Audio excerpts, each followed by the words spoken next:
السلام عليكم الاخوان، مرحبا بكم في فيديو جديد. هذا الفيديو هذا ان شاء الله اللي غنبارطاجي معكم واحد الجدير ديالي خلوي ديال الطبيعه.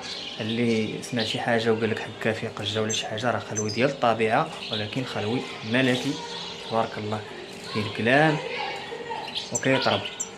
العيوب ديالو تيجبدهم في الخزانه، عند في واحد جوج ديفوات، واحد القجه وواحد البانسوه، ولكن دايزه لانه جاي من الطبيعه وضروري غتلقى فيه شي عويبات. ولكن حاليا ما كاينينش، قلال الخلاوه اللي بحالو في الكلام ديالو تبارك الله والجهد ديالو.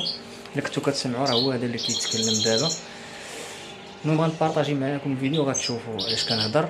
وفايت ليا بارطاجيتو، لقيت بزاف ديال الناس كينقضوه، يعني كيقول لك هذا ما عارفينش بانه راه خلوي ديال الطبيعه، ما محفظوه انا ما حتى شي حاجه، جا كلامه من الطبيعه، ولكن تبارك الله عنده ما يقول. والخزانه ديالو اللي فيها العيب فيها كلام اخر ما تيقولوش ملي كيكون كيهضر. كلام تبارك الله كيجبد الحسنيه ويجبد بشله، تبارك الله الله يسخر فيه. ونتمنى الاخوان تبارطاجيو معنا هذا الفيديو وتشتركوا في القناه، راه باقي القضيه ما كاين لا تفاعل لا والو، باقي شلا ما يدار. عندنا تبارك الله عندنا خبره ديال سنين، عندنا بزاف ما نقولوا في هذه الولاعه.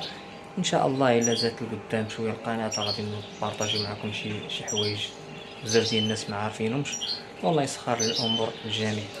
خليكم معنا.